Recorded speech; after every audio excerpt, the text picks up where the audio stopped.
السلام علیکم، خوش آمدید۔ آپ دیکھ رہے ہیں اردو سفر کا ویڈیو جس میں ہم 7th 8th 9th 10th اور 11th کا کام بتاتے ہیں۔ آج ہم 8th کلاس کی جو کتاب ہے ہماری کتاب، اس کا سبق نمبر 16 صفحہ نمبر 88 یعنی کہ 88 اور سبق نمبر 16 پڑھانے جا رہے ہیں۔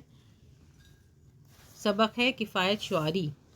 ڈپٹی نذیر احمد 1836 1912 سر سید کے ہم اسروں میں سے تھے۔ انہوں نے مسلمانوں کی اصلاح کے لیے تقریریں کیں اور مضامین اور ناول لکھے۔ وہ اردو کے پہلے ناول نگار ہیں۔ میرات العروس، بنات الناش، توبۃ النصوح اور ابن الوقت ان کے مشہور ناول ہیں۔ دلی کی با محاورہ اردو لکھنے میں انہیں کمال حاصل تھا۔ اس مضمون میں انہوں نے کفایت شعاری سے متعلق بڑی کارآمد باتیں بیان کی ہیں۔ ٹھیک ہے، یہ ان کا مختصر تعارف، اور ہمیں یہ یاد کرنا ہے کہ انہوں نے کون کون سے ناول لکھے، ان کے کیا کیا نام ہیں۔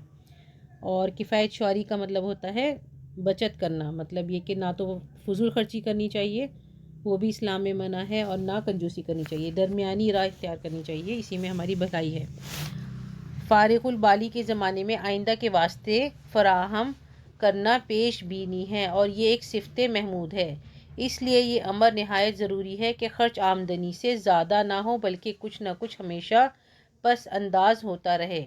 اگر روزمرہ کا حساب قلم بند کیا جائے تو یہ معلوم ہو جائے گا کہ روپیہ کس طرح صرف ہوتا ہے اور ان میں ضروری اور غیر ضروری مدات کیا ہیں۔ اور جب تک یہ معلوم نہ ہو کہ آمدنی کیا ہے اور خرچ کیا، انسان ضرور فضول خرچی میں پڑ جائے گا۔ آمدنی میں سے کچھ نہ کچھ ضرور بچانا چاہیے، خواہ قلیل مقدار ہی کیوں نہ ہو، کیونکہ اس سے طبیعت کو خوشی ہوتی ہے اور اطمینان حاصل ہوتا ہے۔ اور اگر آمدنی سے زیادہ ایک پائی بھی خرچ ہو جائے تو جان لو کہ رفتہ رفتہ بربادی آنے والی ہے، کیونکہ اس صورت میں قرض لینا پڑے گا، اور قرض بربادی کی جڑ ہے۔ اگر آمدنی کم ہے تو خرچ کو بھی کم کر دینا ضروری ہے۔ ٹھیک ہے، اس پیراگراف میں یہ بتایا گیا ہے کہ کچھ نہ کچھ بچانے کی عادت ڈالنی چاہیے، اس سے انسان کو خوشی حاصل ہوتی ہے اور قرض جیسی مصیبت سے نجات ملتی ہے۔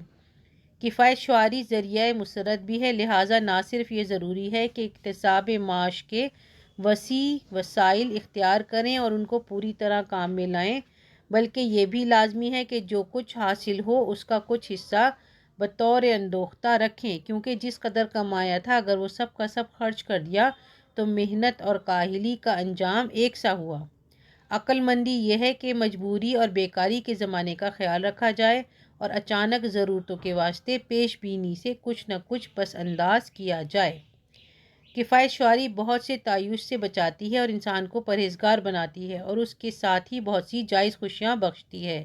یہ نہ خیال کرنا چاہیے کہ اگر زیادہ رقم پس انداز نہیں ہو سکتی تو تھوڑی رقم کیا بچائیں، تھوڑا تھوڑا جمع ہو کر معتدل رقم ہو جاتی ہے، جو خاص کسی ضرورت کے وقت کچھ نہ کچھ کام آئے گی۔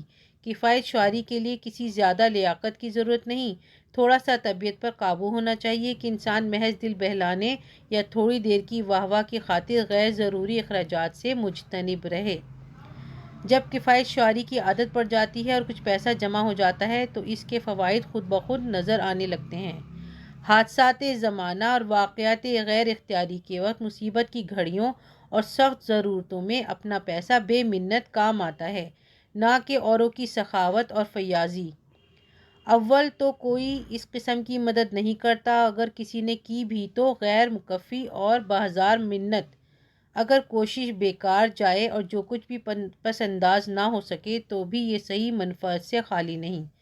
اگر کچھ بھی نہ ہوگا تو طبیعت میں احتیاط اور انضباط ہی پیدا ہو جائے گا، فضول خرچی کی عادت ہی چھوٹ جائے گی، بیہودہ مشاغل ہی سے نجات مل جائے گی، کسی قدر افکار ہی ہلکے ہو جائیں گے اور طبیعت کو سکون نصیب ہو جائے گا۔ اس میں یہ بتایا گیا ہے کہ کچھ ٹائم ایسے ہوتے ہیں جیسے حادثات زمانہ اور واقعات غیر اختیاری کے وقت، مصیبت کے وقت اگر ہمارا پیسہ ہمارے ہاتھ میں ہوگا تو ہمیں کسی کے سامنے ہاتھ پھیلانا نہیں پڑے گا، اور دوسرے جو مدد کریں گے وہ ہمارے لیے کافی بھی نہیں ہوتی ہے۔ ہمارا اپنا پیسہ ہوگا تو ہم اسے کسی بھی طرح استعمال کر سکتے ہیں، اور جس طرح جیسے لاک ڈاؤن کے ٹائم لوگوں کو پریشانی ہوئی اور ان کے پاس جو پیسہ تھا وہ گھر بیٹھے ہوئے تھے تو وہ اس پیسے کو آرام سے استعمال کر سکتے تھے، اپنے خرچوں میں اٹھا سکتے تھے، اور چاہے ہمیں بہت سارے فائدے نہ بھی نظر آئیں تو یہ ہے کہ ہمارے اندر احتیاط پیدا ہو جائے گی اور ہماری فضول خرچی کی عادت چھوٹ جائے گی، اور اس کے بعد ہمیں سکون نصیب ہوگا۔ روپیہ پاس ہوتا ہے تو طبیعت میں عجیب استغنا اور بے فکری کی کیفیت ہوتی ہے، اور بڑھاپے میں یا معذوری کے وقت عزت بنی رہتی ہے، اور طبیعت کو بھی اطمینان ہوتا ہے کہ اولاد ہمارے اندوختے سے متمتع ہوگی، مطلب اولاد بھی فائدہ اٹھائے گی۔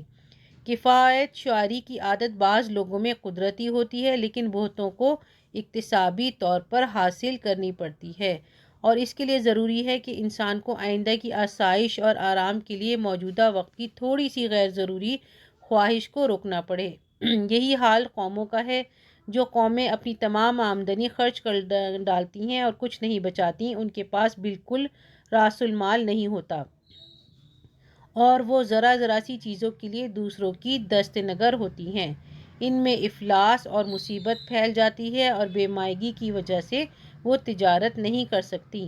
نہ ان کے پاس جہاز ہوتے ہیں، نہ کشتیاں، لیکن جو قومیں کفایت شعار ہیں وہ آج دنیا کی تہذیب کا سرچشمہ اور دولت کا مخزن بنی ہوئی ہیں۔ پرہیزگاری، آزادی، دیانتداری، خودداری وغیرہ اوصاف کفایت شعاری سے حاصل ہوتے ہیں، اور یہ ایسے اوصاف ہیں جن پر انسان کی اخلاق کی بنیاد ہے۔ اور خودداری کا تقاضا یہ ہے کہ انسان اپنی وضع کو نبھائے اور اپنا بار خود اٹھائے، اس میں اس کی عزت ہے، اور اگر وہ دوسروں پر اپنا بوجھ ڈالے گا تو حقیقی عزت و آرام سے نہیں رہ سکتا، کیونکہ ہر شخص کو اپنی حاجتوں کا جس قدر احساس ہوتا ہے دوسرے کو نہیں ہوتا۔ اس لیے ہر شخص کا یہ فرض ہے کہ وہ اپنی آئندہ حاجتوں کا خیال رکھے اور چادر دیکھ کر پاؤں پھیلائے۔ غربت عیب نہیں، لیکن اس میں شک نہیں کہ افلاس بہت سے نیک کام نہیں ہونے دیتا، اور اطمینان اور سکون خاطر کو برباد کر کے خوشیوں پر پانی پھیر دیتا ہے۔ اس میں بتایا گیا ہے کہ افلاس کی وجہ سے انسان بہت سارے نیک کام نہیں کر پاتا کیونکہ اس کے پاس پیسے کی کمی ہوتی ہے، اور شروع سے یہ عادت ڈالنی چاہیے کہ اپنا ایک وقار بنا کے رکھے، اپنی عزت بنا کے رکھے، دوسروں کے آگے ہاتھ نہ پھیلائے، اپنے سارے کام اپنے ہی حاجتوں کو دے کر اپنے پیسوں سے وہ آرام سے کر سکتا ہے۔ کفایت شعاری کے اصول کچھ مشکل نہیں ہیں اور ہر شخص ان کو سمجھ سکتا ہے اور ذرا سے انتظام سے ان پر عمل کر سکتا ہے۔ اول تو یہ کہ آمدنی کا تھوڑا سا حصہ، خواہ کتنا ہی تھوڑا کیوں نہ ہو، آئندہ کی حاجتوں کے لیے جمع کیا جائے۔ دوم، جو کچھ خریدا جائے اس کی قیمت نقد ادا کر دی جائے اور قرض کے بکھیڑے سے پرہیز کیا جائے۔ نیز یہ انتظام کیا جائے کہ کوئی چیز قرض لینے کی ضرورت نہ پڑے۔ سوم، جس کام میں روپیہ لگایا جائے پہلے اس کے نفع اور نقصان کو اچھی طرح سمجھ لیا جائے، اور جس کا نفع یقینی نہ ہو اس میں روپیہ صرف نہ کیا جائے۔ چہارم، آمد و خرچ کا باقاعدہ حساب رکھا جائے۔ پنجم، جو چیز خریدی جائے اس کو احتیاط سے استعمال کیا جائے اور اس بات کا خیال رکھا جائے کہ اپنی یا نوکروں کی غفلت سے خواہ مخواہ چیزیں ٹوٹ کر خراب نہ ہوں، اور گھر کی چیزیں اس طرح فضول برباد نہ ہوتی رہیں کہ ہر وقت ان کو خریدنے اور بنوانے کی ضرورت ہو، بلکہ ہر شے سلیقے سے استعمال ہو، اور یہ کام گھر کے نوکر یا داروغہ کے ذمہ نہ ہو بلکہ خود صاحب خانہ کو نگرانی کرنی چاہیے۔ اس میں بہت سارے اصول بتائے گئے ہیں اور یہ لکھا گیا ہے کہ اصول جو ہے مشکل نہیں ہے، ہر شخص کوشش کر کے ان پر عمل کر سکتا ہے، اور جو ہمارے پاس چیزیں ہوتی ہیں جو ہم اتنی مشکل سے حاصل کرتے ہیں ان کو بھی سلیقے سے رکھنا چاہیے۔ بار بار انہیں ریپیئر کرانا اور انہیں خریدنا، اس میں بھی فالتو پیسہ بہت زیادہ خرچ ہوتا ہے۔ ڈپٹی نذیر احمد کی لکھی ہوئی تحریر ہے جو ہم سب کے لیے یہ بہت مفید ہے۔ آگے آ رہے ہیں آپ کے الفاظ معنی اور خالی جگہ، سوال جواب، واحد جمع اور گرامر ورک، اور لاسٹ میں ہے مضمون۔ لکھنا ہے یہ کہ فضول خرچی بربادی کی جڑ ہے، تو اس کو ہم آپ کو مضمون سیریز میں بتائیں گے، پہلے ہم اپنا مشق کا کام کر لیتے ہیں۔ سبق نمبر 16، کفایت شعاری، الفاظ معنی۔ ہم عصر، ایک زمانے کے، اصلاح درستگی۔ تقریریں، تقریر کی جمع۔ ناول نگار، ناول لکھنے والا، کمال، جوہر، خوبی۔ کفایت شعاری، بچت کی عادت، کارآمد، فائدہ مند۔ فارغ البالی، خوشحالی، واسطے، لیے۔ فراہم، مہیا، پیش بینی، دور اندیشی۔ صفت محمود، تعریف کے قابل، خوبی، پریز وردی۔ امر، کام یا بات۔ خرچ، ضرورت کے لیے پیسے کا استعمال۔ آمدنی کمانے کا ذریعہ، انکم۔ پس انداز، بچانا یا بچنا۔ قلم بند، لکھنا۔ صرف، خرچ، اندوختہ جمع کیا ہوا، پس انداز۔ مدات، مد کی جمع، جمع خرچ کا حساب لکھتے وقت جمع اور خرچ کے الگ الگ خانے بنائے جاتے ہیں، جس عنوان سے آمدنی یا خرچ ہو اسے مد کہتے ہیں۔ پائی، پیسہ، فضول خرچی، ضرورت کے علاوہ پیسہ خرچ کرنا۔ خواہ، چاہے، قلیل، کم، مقدار، کوانٹیٹی۔ رفتہ رفتہ، دھیرے دھیرے۔ ذریعہ مسرت، خوشی کا ذریعہ۔ اکتساب معاش کمانے کے لیے زیادہ وسیلے اختیار کرنا، وسیع وسائل، نئے نئے طریقے سے روزی کمانا، تعیش، عیش و عشرت، پرہیزگار، متقی، معتد بہی، لفظ معنی شمار میں آیا ہوا، تعداد میں زیادہ، لیاقت، قابلیت، قابو، کنٹرول، محض، صرف، اخراجات، اخراج کی جمع آمدنی کا خرچ ہونا، ایکسپینسز، مجتنب، اجتناب، دور رہنا، فوائد، فائدے کی جمع، حادثات، حادثہ کی جمع، واقعات، واقعہ کی جمع، غیر اختیاری، جو ہمارے بس میں نہیں، اختیار، چن لینا، مصیبت کی گھڑیاں، مشکل کا وقت، بے منت، بغیر منت کے، فیاضی، دریا دلی، سخاوت، خوب زیادہ مدد، غیر مکفی، ناکافی، سعی، کوشش، منفعت، نفع، انضباط، نظم و ضبط، بیہودہ، فضول،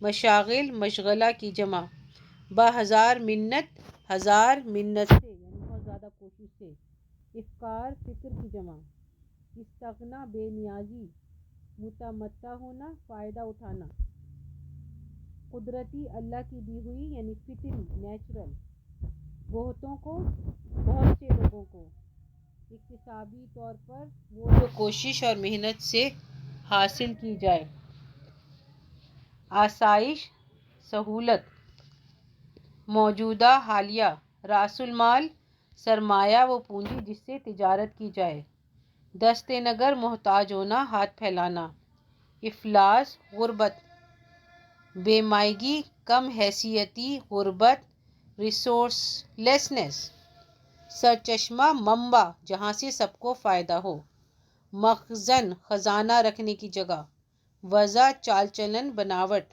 بار، بوجھ، حاجتوں، حاجت کی جمع، ضرورتوں، چادر دیکھ کر پاؤں پھیلانا، حیثیت کے مطابق گزر بسر کرنا، اصول کا مطلب ہے رول، عیب، برائی، پانی پھیرنا، کام خراب کرنا، انتظام، ترتیب، بندوبست، بکھیڑے، جھگڑے، نیز، عرف، نفع، فائدہ، پروفٹ، نقد، کیش، باقاعدہ طریقے سے، حساب، جانچ، احتیاط، پرواہ، کیئر، غفلت، لاپرواہی، شے، چیز، صاحب خانہ جس کا گھر ہو، نگرانی، سربراہی، سپرویژن، سلیقے، کرینے،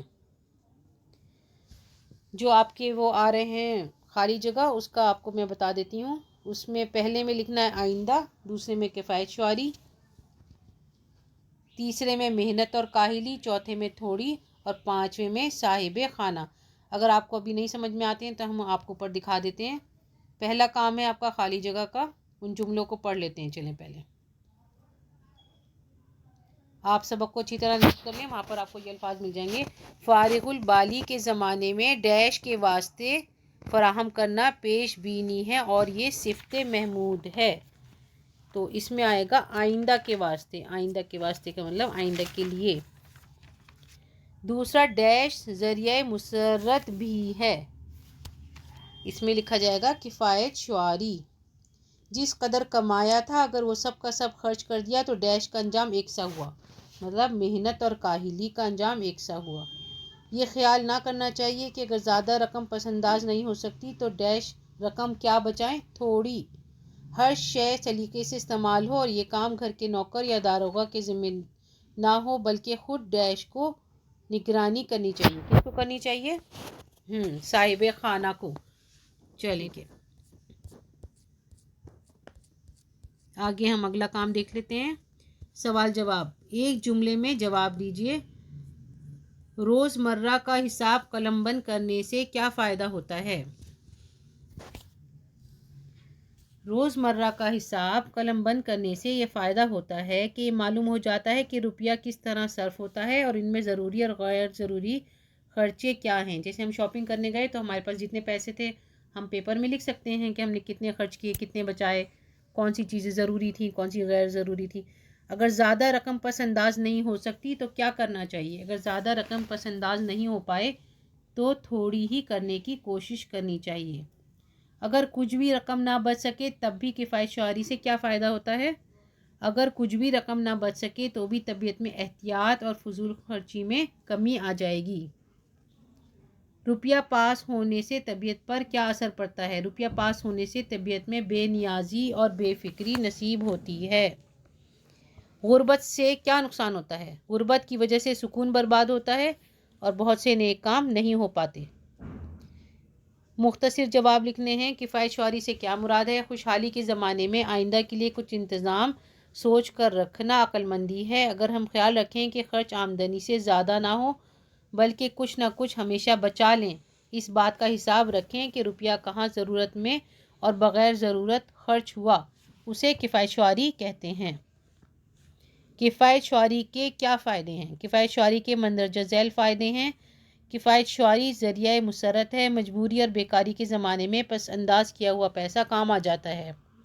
کفایت شعاری انسان کو پرہیزگار بناتی ہے اور بہت سی جائز خوشیاں بخشتی ہے۔ مصیبت کے وقت کسی کا محتاج بننے کے بجائے اپنا پیسہ بے منت کام آتا ہے۔ فضول خرچی سے نجات ملتی ہے۔ طبیعت پر قابو کرنا آسان ہو جاتا ہے۔ افراد کی طرح قوموں کے لیے بھی کفایت شعاری کیوں ضروری ہے؟ قوموں کے لیے بھی کفایت شعاری ضروری ہے۔ جو قومیں اپنی تمام آمدنی خرچ کر ڈالتی ہیں، کچھ نہیں بچاتی، وہ ذرا سی چیزوں کے لیے دوسروں کی محتاج ہوتی ہیں۔ ان کے پاس وسائل کی قلت ہوتی ہے، وہ تجارت نہیں کر سکتی۔ کفایت شعاری کے اصول مختصراً بیان کیجیے۔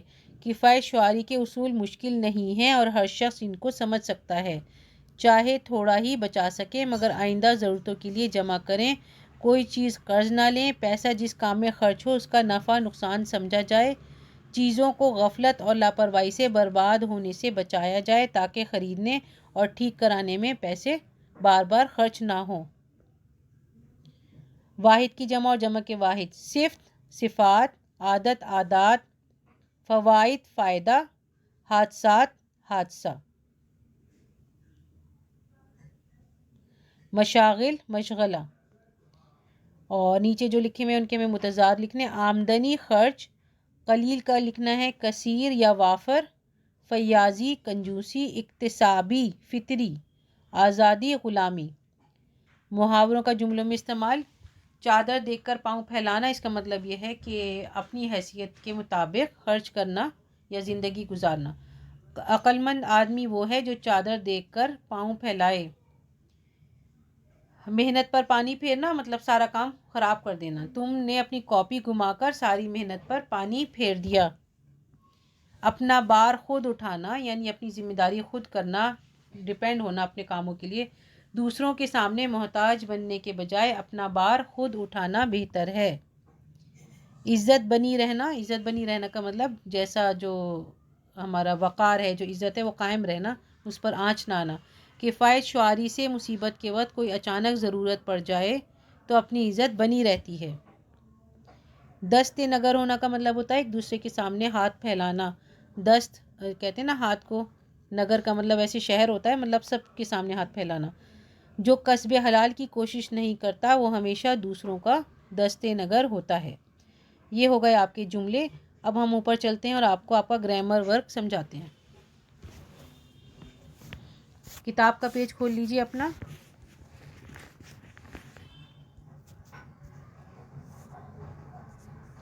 جیسے یہ ہے آپ کا 6 والا پوائنٹ، درج ذیل جملے پڑھیے۔ شبنم کسی پیاسی زبان کی تشنگی دور نہیں کر سکتی۔ اوس میں سونا جسم انسانی کے لیے مضر ہے۔ مشینی انسان روبوٹ خطرے کی جگہ بھی کام کر سکتا ہے اور پہاڑی آدمی مضبوط ہوتے ہیں۔ خط کشیدہ الفاظ جو اوپر انڈر لائن ہوئے تھے، پیاسی، انسانی، مشینی اور پہاڑی، ان میں سے ہر ایک صفت ہے جو اپنے اسم کی طرف منسوب ہے۔ مثلاً پیاسی وہ زبان جس کا پیاس سے تعلق ہو، پہاڑی وہ جو پہاڑ کا رہنے والا ہے۔ مطلب یہ کسی چیز کی نسبت بتا رہی ہے، کسی اسم کی طرف منسوب ہے۔ جو لفظ انڈر لائن ہوئے ہیں وہ کسی اسم کا، کسی ناؤن کا وہ بتا رہے ہیں۔ ایڈجیکٹو جسے ہم کہتے ہیں، یہی اردو میں اسم صفت ہوتا ہے، یعنی کسی چیز کی کوالٹی بتا رہے ہیں۔ Adjective of quality. صفت نسبتی وہ صفت ہے جس سے کسی چیز کی نسبت یا لگاؤ کی وجہ سے صفت کے معنی پائے جائیں۔ جو ہم نے اوپر پڑھا وہ ہے ایڈجیکٹو آف کوالٹی۔ اور آگے جو جملے آ رہے ہیں اسے پڑھتے ہیں۔ آمدنی میں سے کچھ نہ کچھ ضرور بچانا چاہیے، خواہ قلیل مقدار ہی کیوں نہ ہو۔ یہ خیال نہ کرنا چاہیے کہ اگر زیادہ رقم پس انداز نہیں ہو سکتی تو تھوڑی رقم کیا بچائیں۔ حامد نے سیر بھر مٹھائی خریدی۔ یہ خط کشیدہ الفاظ جیسے قلیل جیسے کہتے ہیں کم، زیادہ اور تھوڑی کسی چیز کی کمی یا زیادتی اس سے پتہ چلتی ہے، معلوم ہوتی ہے۔ اور سیر بھر کہتے ہیں نا، جیسے پاؤ بھر، 1 کلو سیر بھر، 250 گرام سے تول کا اندازہ ہوتا ہے۔ یہ ہے صفت مقداری، وہ صفت ہے جو کسی اسم کی مقدار، ناپ تول، کمی بیشی ظاہر کرے۔ یہ اس میں جو بھی لفظ آ رہے ہیں وہ ہمیں کسی چیز کی مقدار بتا رہے ہیں، ناپ تول بتا رہے ہیں یا کمی بیشی بتا رہے ہیں۔ جیسے کوئی چیز کم ہے یا زیادہ ہے یا تھوڑی ہے تو اسے ہم انگلش میں کہتے ہیں ایڈجیکٹو آف کوانٹیٹی، ٹھیک ہے۔ جیسے انگلش میں ہم پڑھتے ہیں تو اس میں آتا ہے سم لفظ آ جاتا ہے، سم گڈ بکس، ہول کیک یا کچھ اس طرح لفظ آ جاتا ہے تو وہ ہوتا ہے ایڈجیکٹو آف کوانٹیٹی۔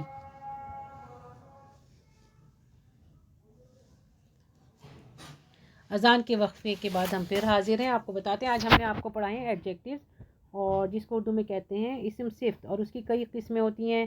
ایک تو ہوتا ہے ایڈجیکٹیو آف کوالٹی جس میں ہم جو ہے نسبت بتاتے ہیں، کوالٹی بتاتے ہیں، اور دوسرا ہے مقداری ایڈجیکٹیو آف کوانٹیٹی جس میں ہم ایسے بتاتے ہیں give me some good books to read اور she ate the whole cake, تو اس میں جیسے کچھ مقدار بتائی جا رہی ہے کسی چیز کی۔ ہی ہیڈ انف ایکسرسائز اور we have apples, will you eat some, اس طرح کے جو ہوتے ہیں words. There is a little jam in the tin, تو یہ ہوتا ہے ایڈجیکٹیو آف کوانٹیٹی، ٹھیک ہے، یعنی کہ صفت مقداری۔ آگے آ رہا ہے درج ذیل جملے پڑھیے۔ یہ قدرت کا ایک گہرا راز ہے۔ آج ہم چھٹا سبق پڑھیں گے۔ مہینے کے 30 دن ہوتے ہیں۔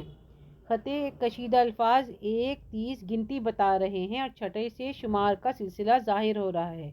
ان سب کو صفت عددی کہتے ہیں۔ صفت عددی وہ صفت ہے جو کسی اسم کی گنتی یا سلسلہ یا مرتبہ ظاہر کرے۔ جیسے عدد کہتے ہیں نا، عدد کتنے عدد، عدد سے صفت عددی بنا ہے۔ اس میں کوئی نہ کوئی نمبر آ رہا ہوگا، کوئی نہ کوئی جیسے گنتی بتائی جا رہی ہے یا شمار ہو رہا ہے، چھٹا پانچواں اس طرح کر کے، تو یہ آپ کو آسانی سے سمجھ میں آ جائے گا۔ یہ ہے ایڈجیکٹیو آف نمبر جس میں ہم کسی چیز کا نمبر بتاتے ہیں، ٹھیک ہے۔ جیسے a dozen has 12 things, 2 cubs are playing، اس طرح انگلش میں ہم جیسے لکھتے ہیں جس میں کوئی نمبر آ رہا ہوتا ہے تو وہ ہوتا ہے ایڈجیکٹیو آف نمبر، ٹھیک ہے۔ اور یہ سب آپ کو اچھی طرح سمجھ میں آ گیا ہوگا۔ اس میں ہم نے آج 3 قسم پڑھی ہیں۔ صفت کی، اسم صفت ہے، اسم جو ہوتا ہے وہ ناؤن ہوتا ہے، صفت ہوتا ہے ایڈجیکٹیو۔ اور یہ پہلے نمبر پہ ہم نے پڑھا صفت نسبتی، جیسے ہم اس کی مثال یہ لکھ سکتے ہیں کہ اردو سفر ایک بہت اچھا چینل ہے اور بہت مفید چینل ہے۔ اس کے بعد آتا ہے صفت مقداری جس میں کسی قسم کی مقدار بتائی جاتی ہے، ٹھیک ہے۔ حامد نے سیر بھر مٹھائی خریدی جیسے ایک جملہ لکھا ہوا تھا۔ اور اس کے بعد ہے صفت عددی جس میں کوئی گنتی یا کوئی شمار بتایا جا رہا ہو، جس میں کوئی عدد بتایا جا رہا ہو، ٹھیک ہے۔ امید ہے آپ کو اچھی طرح سے سمجھ میں آ گیا ہوگا۔ اور باقی جو آپ کا عملی سرگرمی کا کام ہے، مضمون لکھنے کا ہے، وہ آپ مضمون سیریز میں بعد میں جا کر چیک کر سکتے ہیں۔ اردو سفر کو زیادہ سے زیادہ لائک، شیئر اور سبسکرائب کریے۔ اللہ حافظ۔